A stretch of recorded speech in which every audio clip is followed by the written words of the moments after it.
Oh, we're live. Okay. Hello, everybody. My name is Luke Stapley. I am the marketing director at Cocos. Cocos is one of the largest game engines in the world, and we're one of the biggest open source game engines in the world. Right now, what I've got for you is some of the great speakers here that have been working with China or working in Asia. And we're going to be sharing a lot of really interesting discussions, especially for hyper casual games, because there's a lot of fun stuff that's been going on in hyper casual in Asia. And we'll be talking a lot more about that and answering your questions in this moderated opportunity. We're going to be giving you guys a lot of time to ask your questions. So if you have any questions about hyper casual games in Asia, bringing your games to Asia, or monetizing games in Asia, we would love to hear from you. And go ahead and write in the Pine tool your questions, and we'll try to get to them as soon as we can. Before I continue, let me go ahead and let's introduce everybody. I thought we'd let everybody share a little bit about who they are and where they're from and what they're doing in the company. So first off, there's Christian Strauss from AdTiming. How are you doing, Christian? You're the head of overseas business development, right? Yes. Hi, Luke. Hi, everybody. Thanks for having me here. I'm really glad to participate in that conference. I'm Christian Strauss, but you can call me shortly Chris. Some people it's pretty hard to pronounce it or say it. So yeah, I'm from Poland. The land of cyberpunk. People might notice it. So I work in AdTiming, which we have like open source mediation platform, which kind of shortly says is kind of helping you create your personal mediation. Customizing to look to actually collecting the data from different platforms and arranging it and analyzing kind of how you like, right? But recently I'm actually working on our accelerator program, which is like AdTiming, which kind of supports indie and creative mobile developers in their publishing way. It doesn't matter if it's like self-publish or we help them find a suitable publisher from our program. We kind of want to bring more creative or innovative kind of content to the market. Oh, awesome. Thank you so much, Christian. Also, we have Ming Li, head sales of Tenjin in China. It's nice to see you tonight. It's a little bit late for us here in China. It's 9 p.m. in the evening, and I'm based in Shanghai. Nice to see you guys, and hello everybody. And here I'm responsible for the sales at Tenjin. And people may know that Tenjin is a attribution provider, but actually our attribution is free. Our core value is offering ROI and LTV to people trying to grow their apps. Most of them are free apps, and we have working with a lot of amazing clients globally, whether in China or globally. So I'm really happy to share what I learned with Tenjin to you guys. Yeah. Thank you so much, Ming. It's great to have you here. Next, we also have Sumit Maharwar. He's the Director of Business Development at Mintegral. It's great to see you again. Thank you for having me, and pleasure to meet everyone else. So yeah, like you said, I'm at Mintegral, which is one of the we're unique in the space in that we have strong presence in both Asia and China and the U.S. in terms of as networks go. I'm heading up the UA sales in the Americas essentially, but we help companies kind of go to Asia or vice versa. And I've been in mobile for about 10 years, so excited to kind of talk about all the changes happening. And that's kind of me in a nutshell. I'm based in San Francisco currently. Yeah, so 6 a.m. for you, right? Yeah, exactly. Oh boy, yeah. We got one more time zone. We have ourselves Falco Bacher. He is. I keep getting your last name wrong. I'm sorry, Falco. He's the senior publishing manager. Umlaut in there. I put the umlaut in there just to throw you off, Luke. That's why. Those umlauts. That's what English speakers have a problem with those umlauts. He's the senior publishing manager at JoyPac. How's everything going at JoyPac? Yeah, really well. Nice to be here. Nice to be on another HTC panel with you. If people have been hanging around and watching the sessions, I was just here before this, and through movie magic, I'm back in the new shirt. No, I'm very excited. So if you haven't watched that previous one, JoyPac, we're a hyper-casual publisher. with offices in both Europe and Asia. I'm based in Germany, so for me it's a very comfortable 3 p.m. right now compared to you guys. And yeah, so we both publish our own developed or like hyper-casual games that we develop directly in partnership with developers from around the world. We publish those globally, but we also help other partners to bring their games from the West to Asia, or even within Asia. I think we'll get to how different the different markets are in Asia. So we're helping Japanese or Korean companies to get into the Chinese market, for example, as well. Oh, okay, great. So now everybody knows who everybody is. So let's kind of start with a very simple question that I think a lot of people are questioning is what's the current outlook of hyper-casual in Asia? And let's go ahead and let's just go back the other way. Falco, let's start with you. What do you think is the current outlook? So I think it's still a super interesting segment in Asia that is not as saturated as it is in other areas around the world. There are still new players joining. It is not like free-for-all anymore where there are barely any games. If you look at the charts, you'll see quite a few hyper-casual games in the top iOS download charts, but it's not that it's like 8 out of 10 games in the top 10 are all hyper-casual. And there's still a lot of movement. There are new publishers joining, but there's also more developers popping up, especially in Asia, that make games more specifically for the local taste. We see Western publishers getting a bit more sophisticated when it comes to the different markets there. And then it really depends on which market in Asia you look at, right? Some of them already have strong developer scenes. Some have already strong publishing scenes. And I think that's going to grow a little bit more. Yeah, it's going to be interesting because we know Japan and China have been really working hard on a lot of hyper-casual. But if you look at like some of the Southeast Asia countries like Vietnam, Thailand, Malaysia, it's going to be interesting to see where they go. Sumit, how about you? What do you see?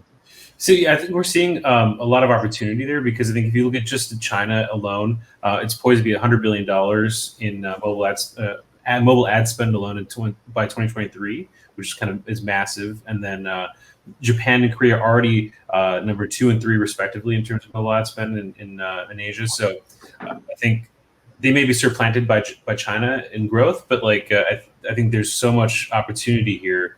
And there's just so many people in Southeast Asia, for example. There's going to be, by the end of the year, there's going to be 250 million, mobile users, mobile gaming users, which is massive opportunity.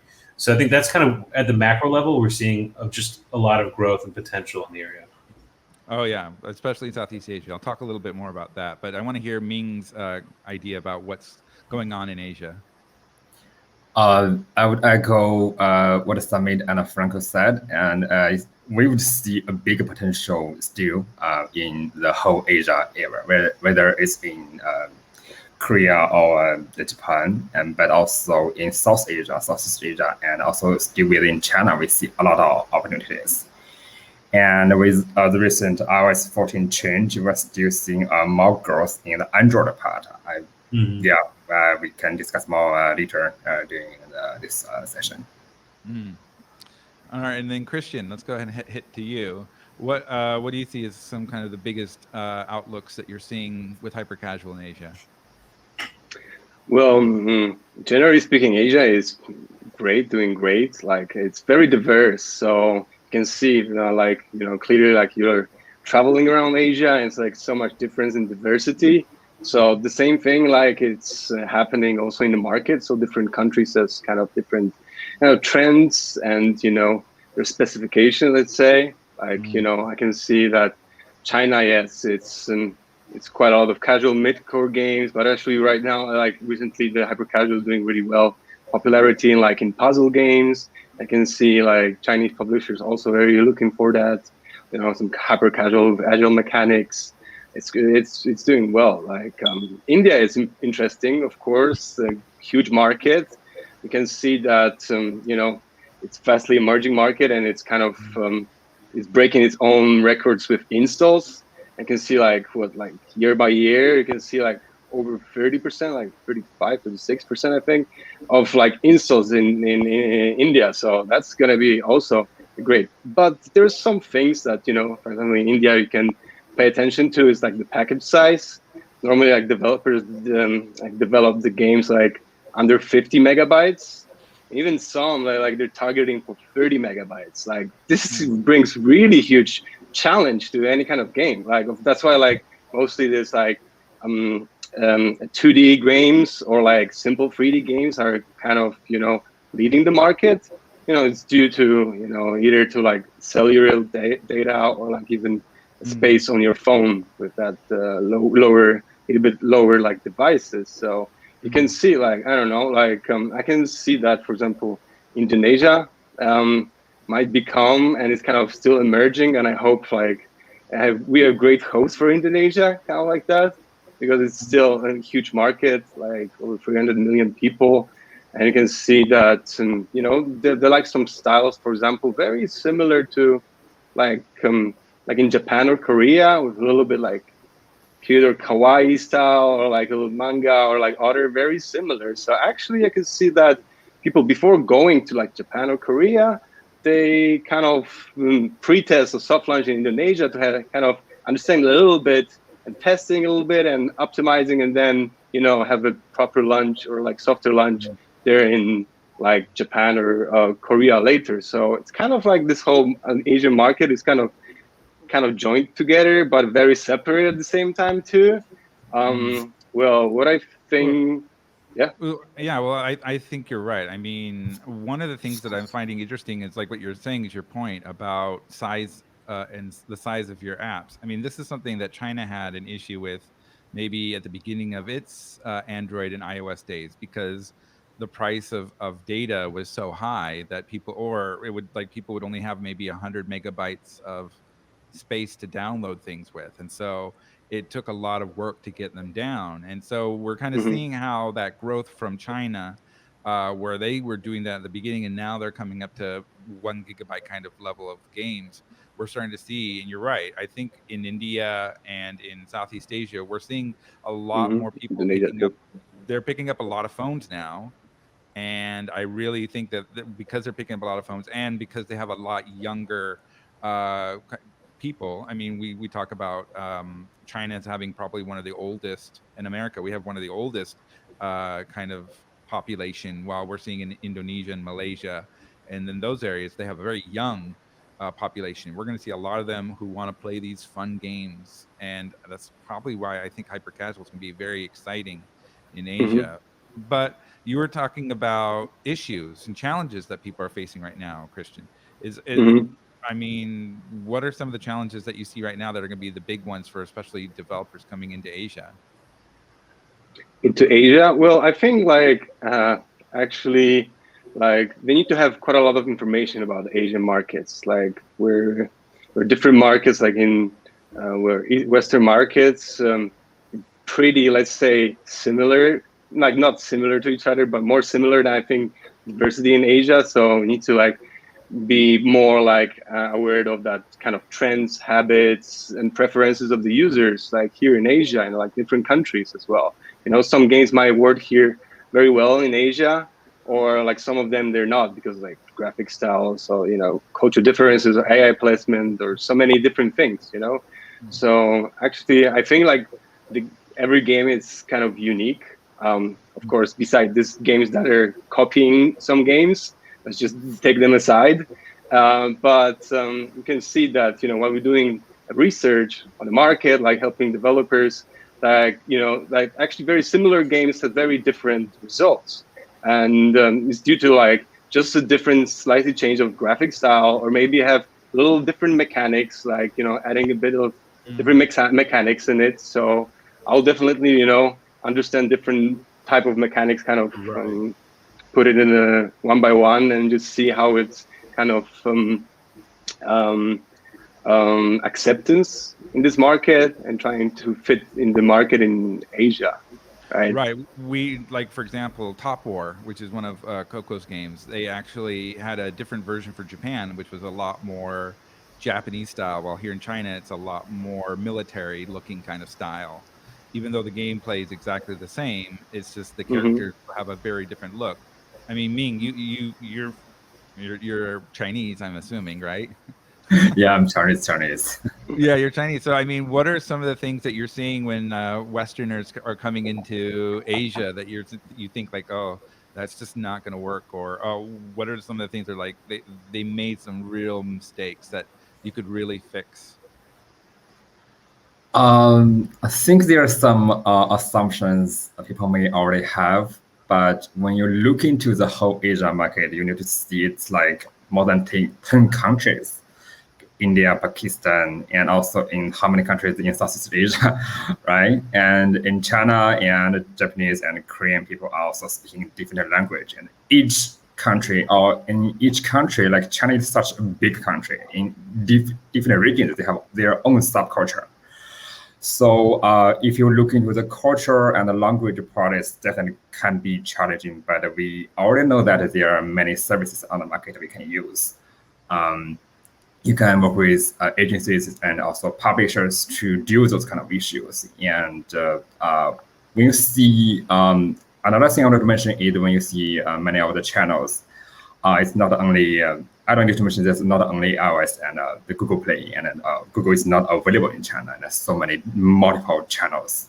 It's really super confusing for many people who first learn that. So something like 300 channels in China, how should I deal with this?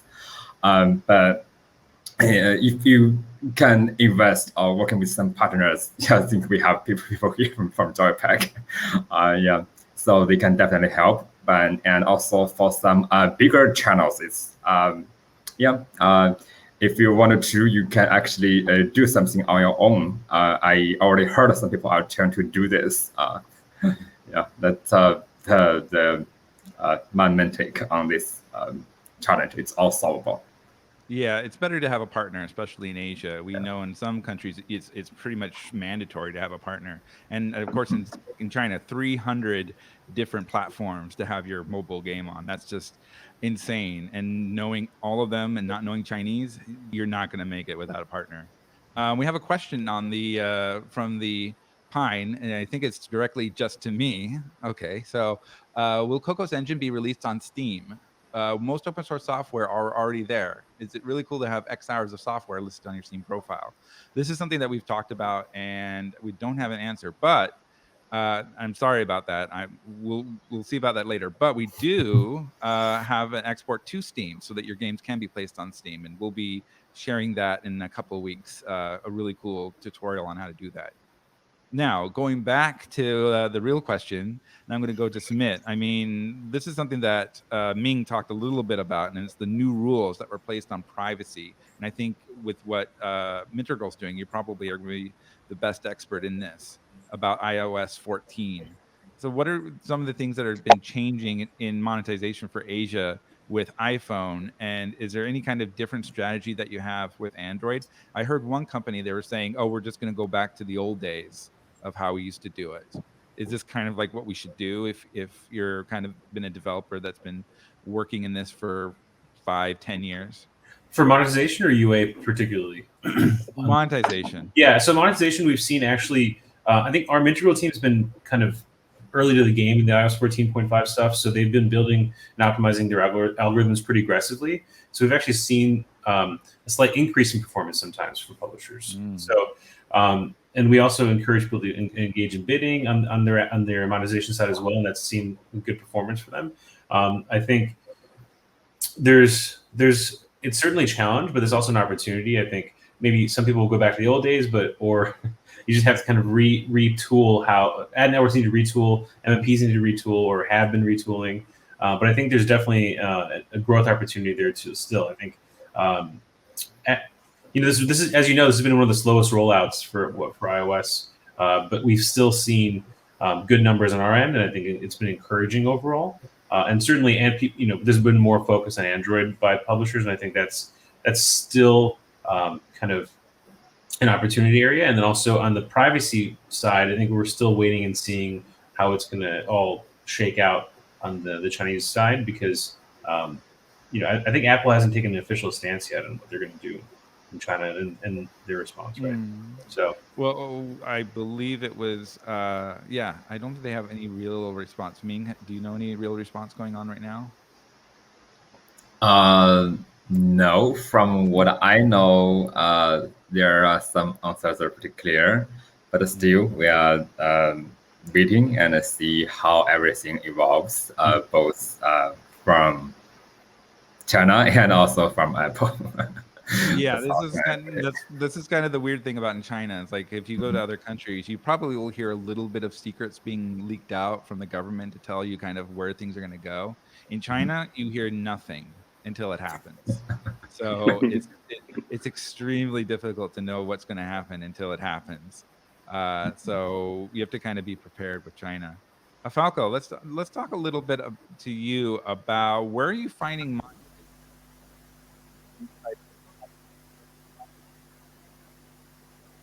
You cut out there. I cannot hear him. Oh, Yeah, no. me too. Let me try again.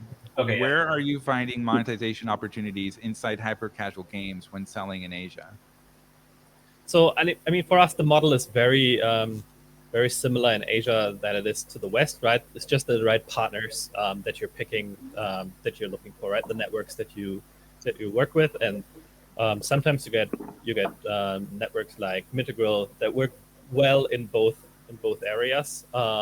So there's a lot of stuff we can rely on kind of like very similarly translating to it. And for games, we're of course also looking for stuff that would behave quite similar for audiences around the world. So we're not trying to be too niche or specific. It doesn't work every time. Like we just had a pretty good hit early this year with ABC Runner, and of course this one being based on typing in letters. That one didn't really translate that well to Asian countries overall, just because of like writing stuff there. It's more of a niche learning English kind of game. So yeah, I would say like the Chinese market is different anyway, so you're not relying too much on like Facebook and networks like that you would in the West. But the partners that we already have, just like Sumit just mentioned it, we haven't seen a huge kind of like fall off with new iOS 14.5 update. And also it is a slower rollout, so if that would happen, it gives us a little bit more time to react to those changes. It's not like everybody's there's no hot feature in it. I feel that every user is like, okay, I need to install this now. So it gives us a little bit more time to monitor it and react to it. Yeah, I'm hoping that was the plan with Apple, just to help each other out. Let's go back to you, Christian, and let's ask an interesting question to you. What are you what kind of user acquisition strategies are you finding work well within Asia compared to other countries?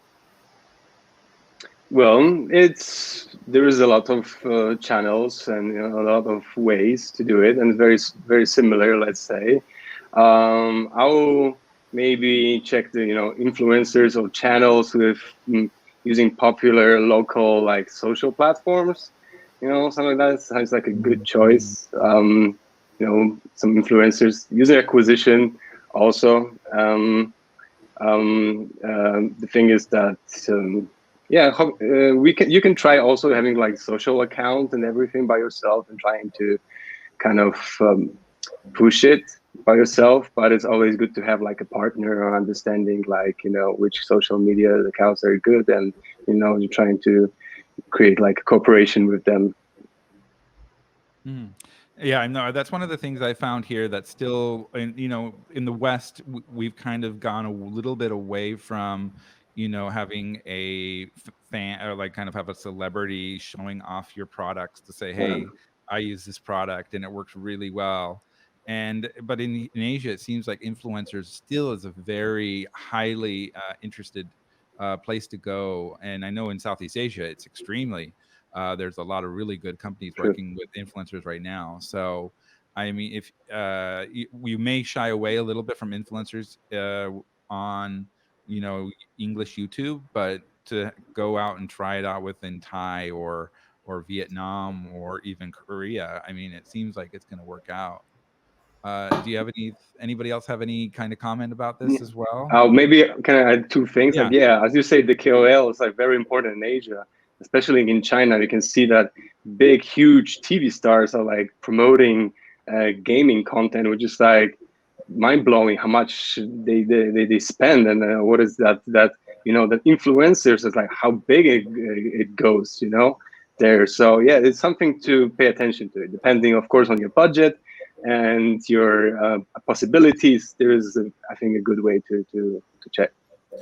I'd love to just dovetail on that. I think we at Mintegral, we see some best practices based on each region, which it's important to have a partner like Mintegral to kind of be a steward or shepherd through some of these countries. But like on the Japanese side, influencers seem to be a key part of the strategy, kind of like do an ad blitz, like outdoor influencer plus UA from a source like Mintegral or others. And then, localization, like all these things kind of add up together as a bunch of best practices for each place. So I think, you kind of, like you said, there's 10 countries in the region, you got to pay attention to each one, but there's certainly, reach out to partners and find out the best practices there and kind of, people can help you out with that. But it's definitely different than the US in a couple of key ways, right? Mm-hmm. Anyone else? Falco?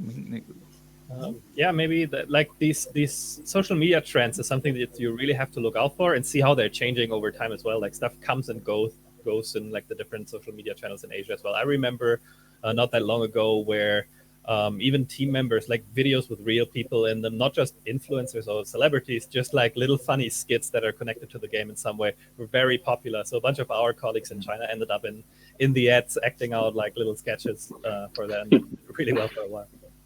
Yeah, I saw that as well. I've seen those ones as well, especially you wouldn't quite understand, like, is this really selling a game or is this just a funny skit? I'm always laughing when I see the very big celebrities putting on very strange Chinese armor, that weapon and huge weapons. It seems to be a very strange image. If you ever get a chance to look at them, I find it to be very funny, especially the acting within it. It's very interesting. China's advertising has become a very interesting place to look at now since the last time I looked 10 years ago.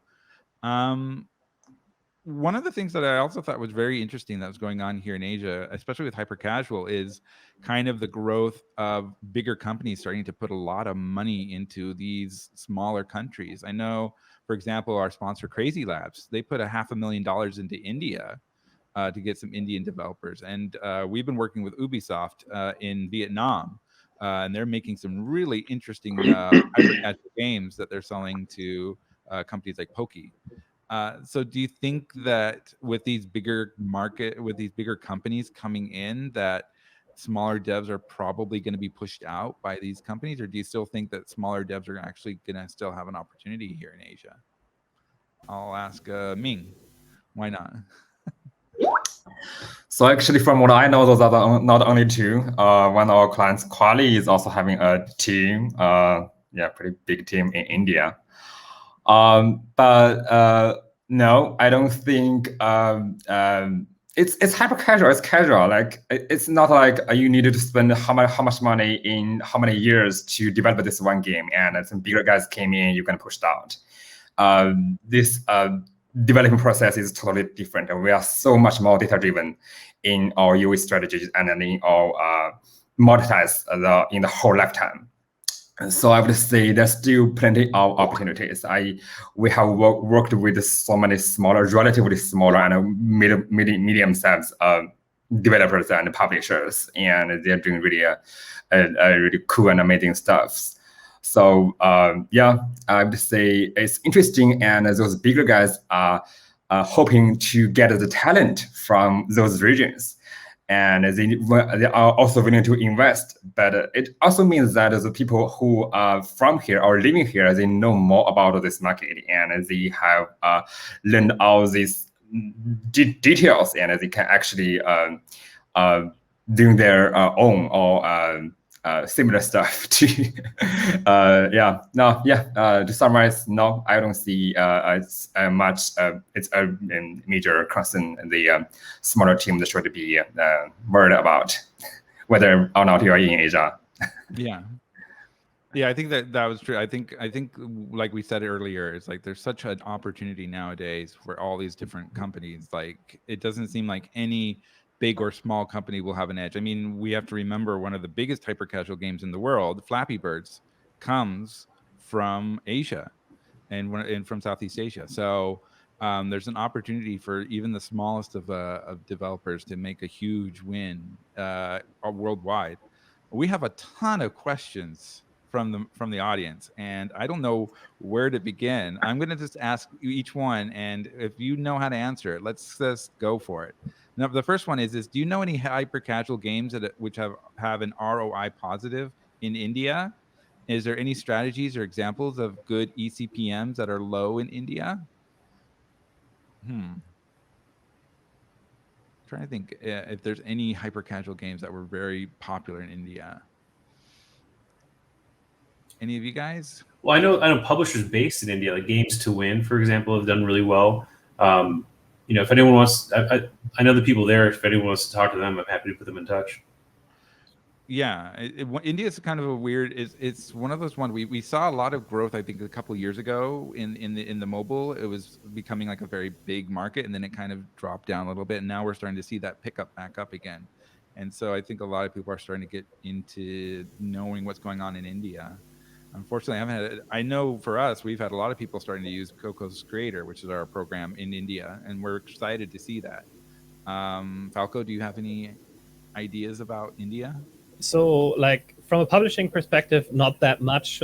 We're a pretty small, leanish team, so we're focusing like on the bigger markets in the West, Western Europe, US. But as a development scene, it's really come a long way, and we're getting cool content from really cool studios of like all sizes, small startups of young people just getting into the space, big 40, 50, 60 people studios that have multiple hyper casual teams working on it, making really cool content. So I think as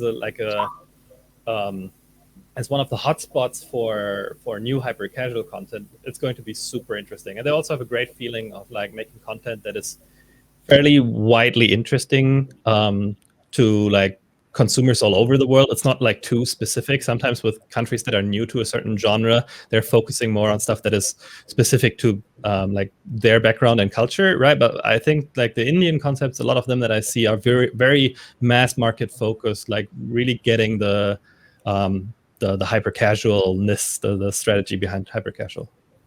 Okay, interesting. Let's talk. Ming, we see that there's so many RPG and strategy games with different cultural storylines. I would like to ask how the cultural aspect within a game impacts the user attraction. Yeah, I've seen this. There are a couple of Japanese games that are specifically popular only in Japan because of it's a joke on the culture. And I find that that's probably, and I've seen a couple of games in China that have been kind of a joke on the culture.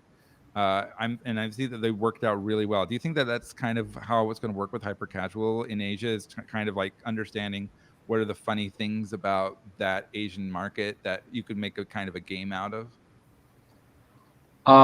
Actually, I do not think in hyper casual it applies the same. Because when you look at all the hyper casual games on the market, it's basically very much alike. Whether the developers from Western Europe or is from China, there are like multiple ways of play certain things, push the balls. There are less cultural aspects getting involved in hyper casual games. So on this perspective, I don't think so. You need to worry too much about these kind of internal cultural jokes or funny stuff. Like with 50 years of history, foreigners wouldn't know. So yeah, and also I think the local developers will probably beat you in those kind of cultural things. So better to keep your stuff kind of like in a global kind of thing where globally it's accepted, because if you're trying to make a joke about something that's China, there's probably going to be a developer who has an even better joke about it. So it's just not worth it. Another question we have is Indonesia and Vietnam are two of the most prominent growing markets in Asia. That is true. With heavy user base, but hard to balance ROI. That's very true. What's your take on these two markets in Southeast Asia region in general? I will give a little bit more information about Vietnam because we've been working with a lot of developers in Vietnam. Vietnam's become kind of a quiet kind of dragon where we're starting to see a lot more developers kind of coming out in Vietnam, even though they're still in lockdown. We were talking to Ubisoft a while ago, and they are really excited to be making some really interesting games. We've seen they've made games with Rayman, they've made games with Trackmania. They've made games with Hungry Shark. So we're seeing some exciting things, and they have a really good development process. So getting these teams are going to be good. Looking at the users though, Vietnam I think is still, I think, pretty commonly what you would see with a lot of the Southeast Asia, where they are playing a lot of hyper casual, but there isn't really kind of anything I could pinpoint that would say it's different than what you would see in too many other markets. I mean, Sumit, you probably have seen some stuff, right? Yeah, actually, so our data is showing that Vietnam is actually leading the pack in Southeast Asia in terms of IAP. So that's a good leading indicator for that market, at least. What was the other question they were asking? It was Indonesia? Yeah, also Indonesia. What are some what they hard to balance the ROI? Well, I mean, what's popular in Indonesia seems like racing games, strategy games, and action games. So that's, if you're focusing on that market, kind of look at those. You know, also we tell people to also look at the charts in the area to kind of get an idea of what's going on. But yeah, I think also online battle arena games have been really good for revenue. So maybe not so much RPGs in particular, but you know. No, yeah, they've kind of had their own little. Yeah, I've been looking at the Southeast Asia. They've got their own kind of way of doing things, which is really fascinating. I haven't had a chance to really do a lot of study, but it's very different, and I'm very fascinated to see as Indonesia, for example, grows and Malaysia grows, where they're going to go, and if they're going to be kind of joining what everybody else is doing, or just have their own version of what they want, which I think is fascinating. Anybody, Christian, do you have any ideas or comments about Indonesia or Vietnam? Yeah, Indonesia. Sure. I can see there's some endless runners are doing pretty well, like at least from the experience we got from the developers, and having a little bit different approach to it, like as you say, nicer, cuter graphics, I guess, because there's like so many different endless runners, and if you make one, it doesn't matter, it's gonna succeed. There's so many aspects to it, but if you're gonna target it more to Indonesian kind of style, or like casual, like cooking or simulation, like simple simulation games, they're doing pretty well, but with simple graphics. And I think 2D graphics with that lower package is gonna be a good thing. Okay, the next question somebody has, which I think is a very fascinating question, is advertainment games. We remember back in the old days with a lot of the games that were made just for advertising food. For example, with McDonald's, there was the MC Kids, or with 7-Up, there was the Spot games, and Avoid the Noid with the Domino's games. Do you see these kind of games? I know we saw a lot of these early on in the Flash days. Do you think that they're going to come back in the hyper casual kind of idea? I know in China, Yitiao, I think Yitiao, is it Yitiao, or it's one of the games, there was a little bit of that, but I'm not quite sure. Falco, do you have any ideas? So I think these games never went fully away. It's just that they're not that like in the spotlight anymore. I think there's thousands of little work-for-hire studios that live on making branded small apps, little runners and stuff like that. So for the interesting question is it big enough as a brand that it kind of works like an IP on it for a publisher, right? If that's something people will go for, or is it something that maybe people will start looking at if iOS 14.5 or like the whole IDFA thing grows further, because then you have to start replacing the revenue streams, right? People generally say, oh, hyper casual publishers, you just give money to each other. Where's the new money coming into that system? And that has been mid-core games, more advanced casual games for a long time, with people actually spending IAPs in there. But if those run into too many problems with the IDFA changes, then is it going to be more difficult to monetize? And then what else can you do to kind of like get to that, right? Can you get maybe to brands that don't even care that much about any conversion, that just care about eyeballs, to get more of that stuff into the game and kind of like account a little bit for the loss of monetization that you might have through the IDFA changes? Yeah, I saw One Championship, for example, has a little mini game inside that was built. That was just to get people continuing to use their app.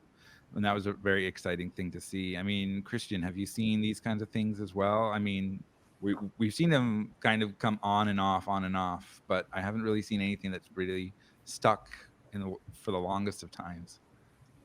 No, for me, I didn't actually saw that things. I thought like, yeah, there was like dinosaurs and then like extinct already, But I don't know if there will be a great mechanics to it and great gameplay, then why not? It could be possible if they invest and they have a proper, hyper casual, let's say point of view to that. Then yes. Could be. But there was, I remember Ming, there was Genshin Impact and KFC. They had a very interesting thing go on. Do you remember? I believe that was a couple weeks ago. They had a special promotion. For KFC, there are new meals. Yeah, I think it was like if you bought one of their new meals, they'd give you a code, and that would give you a special costume for one of the Genshin Impact players, I believe. Yeah, so similar. I'm not so sure about this KFC, but similar stuff I've seen like I think 2 or 3 years ago. There's a huge hit title on WeChat. It's like jumping from boxes, and Coca-Cola and Pepsi. I don't know, some major consumer brands are advertising on that mini game, which is kind of a really interesting case on from what I can see. But yeah, things could happen, and there are many innovations happening here. Not only here, just that you can always come up with something new, and maybe people could be a hit. It's similar as any other hyper-casual games. If you really have something so fascinating, really cool, really interesting to play, and it could be a hit. Yeah, I kind of agree. So let's move away from these advertainment games, and let's get back into Asia. Falco, I think you're the best person to answer this question because you are one of the partners to talk to. Do you have any general advice for getting into contact with a partner in the Asian market, like specific platforms or strategies? No, I think everybody's pretty open, and the Asian publishers, especially the Chinese publishers, I think leading the way and being really open, trying to be in events like this, being very easy, approachable via their websites, via LinkedIn, and so on. So my advice would just be to reach out to people, maybe see if they're already working with Western developers, reach out to those guys, kind of get a few impressions on like how that partnership worked and what their impressions of their publishers are. And since hyper casual games are like pretty short-lived, it's always worth it to try with different partners to see kind of like how they perform, how communication is going, if it's what you expect, or if it's if you're maybe expecting something better. I think the way of business has been westernized quite a bit there as well, where Chinese publishers used to be this black box where it was really hard to get any information out of them. I think people are way more open now, way more communicative, and trying to integrate more with like the global development and publishing scene. So I think just being proactive and reaching out to people directly usually gives you a pretty good result. Yeah, I know that a lot of these developers have kind of done a lot of these Western games and now kind of figure out like where they're having their issue, where Asian publishers want to bring Westerners in, and they've kind of understood, oh, we got to do this, we can't do that. I mean, Sumit, you guys have been, I believe you're one of the people who've been also publishing for Asia, I believe, right? Well, we're more focused on helping, developers publishers kind of build their own presence in Asia. So we can help with, on the creative side, for example, help localize and kind of put the right colors and right messaging in to help increase conversion. So we do, we recommend working with a partner, whether it's an ad network like us or with a publishing, house. But yeah, we're really focused on kind of getting the developers and publishers to build their own presence. And that's kind of what we have, our claim to fame is, so to speak. How about you, Ming? Do you have any kind of advice for finding partners here in Asia? I would say ask is easiest way, and you oftentimes you have no idea how easy it could be. And China is I'm living in China for almost like more than 30 years of my life. It's much more international than many other people would imagine. And people are learning really quickly, and their things are changing also very quickly. And if you ask this guy something, he said this, and maybe 3 months or half a year, things could totally change. So keep the conversation and talking to more people, and make sure you have the most updated knowledge what's going on this market, what would be the main issues. And so I think that would be my 2 cents. Yeah, Christian, how about you? Do you have any friends that you've talked to that are working in Asia that you usually recommend? I mean, I have a lot of good companies I know and I trust that I know if I give these games to these companies, they're going to be in good hands. Do you have any of these kinds of companies as well? Yeah, actually, like in our accelerated program, we have like quite a lot of publishers from China that they're cooperating with us, using our open mediation. So and also so there when we got like games applying for our program, then and they publish, like the developer want to talk and find the publisher, we recommend it to them. And of course, I understand that China, well, before maybe 10 years ago, English proficiency was pretty mediocre, but right now it's really great, right? But the thing is that they're still using different platforms.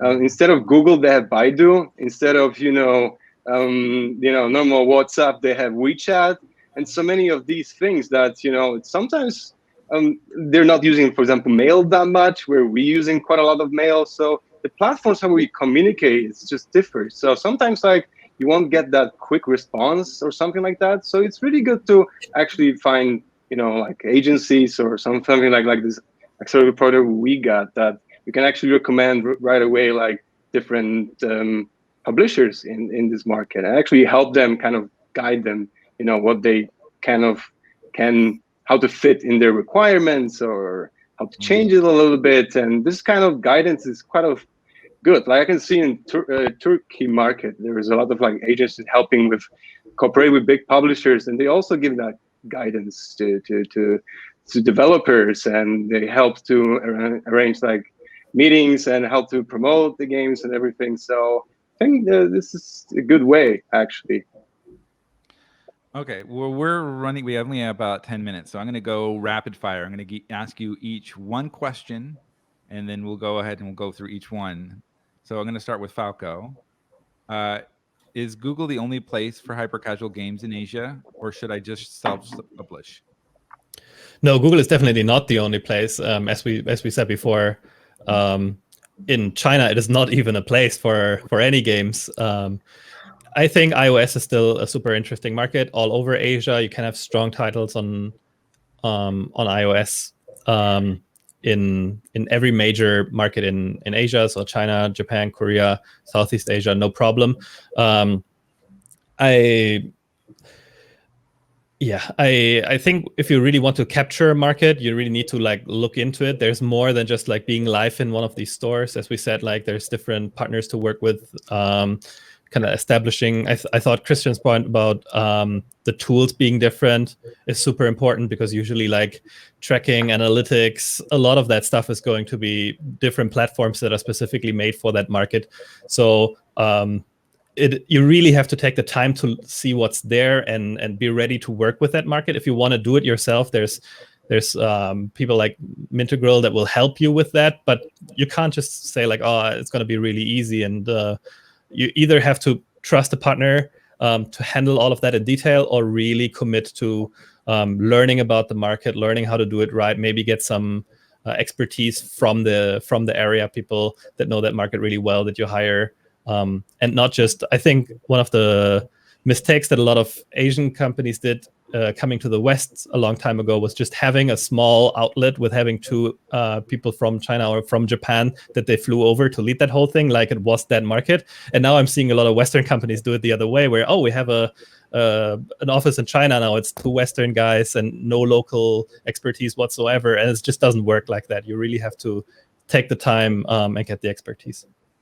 Yeah, that's the big thing, is making sure you got some local people who know the local things that are going on, especially with BD. It's a huge, it's a huge undertaking. I talk to a lot of developers and I say, if you're going to go to a new place, be prepared. You're going to have to maybe spend a lot more than you thought you would have to, if you're going to be really wanting to like take over the place. And a lot of them have listened and have done a really good job, or they usually just buy out a studio, just like what Tencent does. All right, Sumit, I've got a question for you. What? Let me see here. I'm thinking of a good one. What do you think about? We've already asked. What, with further restrictions having been introduced and enforced in China regarding the iOS games with in-app purchases, do you expect this to be eventually affect purely ad monetized games? Well, I think developers will continue to pursue ISBNs in order to pursue IAP in China. I think some games just aren't suited for just ad monetization. So I think, and the opportunity is massive to have, if you have an ISBN in China, you can, the potential for upside is so high that I think, the restrictions aren't probably going to change. So the developers have to, just plan strategically with that in mind. Can you talk a little bit about what an ISBN for those who weren't at our last event? Oh yeah, sure. So that's just the regulatory body in China kind of requires essentially a permit. You can think of it as a permit to then charge revenue in a game. And so, it doesn't matter how big or small you are, you'd have to acquire that license, or however you want to call the term, whatever Right. permit. Yeah. Yeah, it's like, like the barcode in the back of a book. They want to make sure you have to have every game has to be registered, and to be registered, you have to make sure it goes according to what the government approves of, and that approval. That's one of the biggest problems we'll find with a lot of hyper casual games, is the approval can take 6 to 8 months, and for hyper casual, that seems a really bad idea for IAPs. That's why a lot of them are moving toward purely ad monetized, because it's a lot easier to get your game onto WeChat or onto these mini stores that are popping up on phones. So, and getting some kind of cash back without that kind of issue, because these games are only ad based, and because they're only ad based, they're kind of in a little bit of a gray area. Yeah, Ming, I got a question for you. Will the market in Asia? Actually, I want to ask you this question about the indie scene. Is there how can the indie scene make it in the global hyper casual economy? Indie scene, I would say, those people are the core of the people who in casual or hyper casual games. Many of the developers or even publishers we work with are like only 10, 20, 30 people. They would those kind of team size would be considered like super tiny when you compare to other game genres. So I would say it's always those people. It has from the day one when hyper casual is a thing. When Udo actually also would start from 2 people when they're working with us, and we have so many amazing teams. They are all started from indie, like 2 or 3 people, and they eventually they grow. But eventually, when they have amazing products, it's only 10, 20 people. So when you really can look into all those data, all those services can provide you to improve your ROI and LTV, and you can actually make things actually happening. And I would say this is what we are always trying to offer our service to. Okay.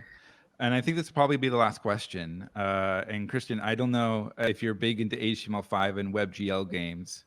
It's a question from somebody in the audience, but how do you monetize these kind of games with ads? Is there any ad network suggestion, or there are very less players on the market for these types of platforms? And that's true. I've seen right now we're seeing maybe a growth in HTML5, but it's very slow, especially, and games with subscriptions in HTML5 are dropping really dramatically in places like China and Japan, though they are growing a lot in Southeast Asia. What do you have? What do you have for them to? What do you have to answer about monetization? It's very hard for me to say because we don't have that much experience in HTML5 games actually, and let's say we have a couple of developers that they had HTML5 games, and then they decided to port it actually to mobile to better monetize. So if you have an option to do that, then yeah, I will recommend you. That's my I guess answer to that. Yeah, it's a very hard question. I usually say with those who are doing HTML5, it's a really good opportunity to experiment because, you know, getting your game out there and updated in HTML5 is pretty quick and easy. So I highly recommend using HTML5 to kind of get yourself, kind of like in the old days with Flash, before the end of Flash, a lot of Flash developers were making Flash demos and having kind of like a demo of their game on Flash to get people excited about wanting to download the full version on their phone. And I think that's something that a lot of HTML5 and WebGL developers should probably look into, is that that old shareware idea that we had back in the early 90s with Doom and those other games. So I'm apologize, Christian, for giving you that no problem. Question is a question. It's a question. I'll give you one last question. What's one trend that you see? We'll end with this. What trend do you see in Asia that you think a lot of developers should start to look at when they're starting to get into Asia? Well, the trend, I think it's the trend I can see is like, I think the targeting more female users. Like, I think there isn't enough, let's say, female users targeted games. But actually, we can see that the ratio of male and female users are actually getting closer more to 50-50. So that's why, like, it's definitely something to consider. We can see the great like success of like house decoration games or like social simulation games. And actually, we have a couple of them in our program, and they're great. Like the retention rate is like very, very, very great. Like let's say, and I think like with also female users spending more actually money, like you know, in gaming, and actually that's a great target. Plus, so far the CPI for female users is less than male, so I think there is definitely a good direction to go for, and like, you know, to consider it definitely if you have like a great idea for this type of audience. Yeah, I would agree. I think in Southeast Asia, there's a very little or a lot of opportunity. In China, I don't know, because in China, I've seen there's a couple of really good girl games. But anyway, I'm just rambling. Yeah, the girls like to play. Oh yeah, they love. Oh my, yeah, a lot of them love to play. So anyway, I think that's about all the time we have. So I want to thank all of the people who came here and listened to our talk, and I want to thank our people here, Falco, Christian, Ming, Sumit. Thank you so much for coming and talking about this with us and giving us your insight. And I hope everybody in the audience learned something. And if you ever want to contact us, our information is on LinkedIn. Please just add us and ask us a question. We're super happy to help you guys out in your journey of hyper casual games in Asia. So until next time, thank you guys so much. And I hope you have a wonderful event, and we'll see you in the next event or at another conference. Bye. Bye. Thank you, guys. Thank you. Bye. Thank you.